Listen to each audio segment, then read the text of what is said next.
kita lihat dari kehidupan dia sehari-hari memang sangat memperhatikan. Yang pertama dia ayah nggak ada lagi, mamanya nggak ada lagi ya. Kemudian dia pernah kawin sama seorang duda istilahnya kan. Kemudian lahir anak satu. Usia anak masih waktu itu masih TK lah, kita bilang 6 atau berapa tahun lah. Kemudian suaminya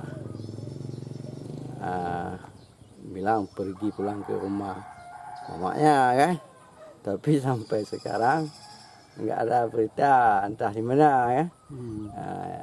Ekonomi tidak menentu, biaya tidak pernah dikirim ya.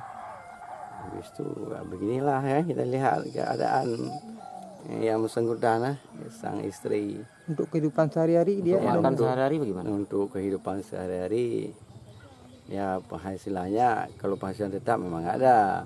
Beli-beli itu ada pohon pinang ya. Habis itu berupalah hasil pinang ya, dapat 2.000, 10.000. Nah, itu untuk buat jajan, beli beras juga di situ bayar rekening listrik. Nah, kira-kira ada musim panen, punya orang dia kerja dapat padi 2 nali 3 nali situ kan.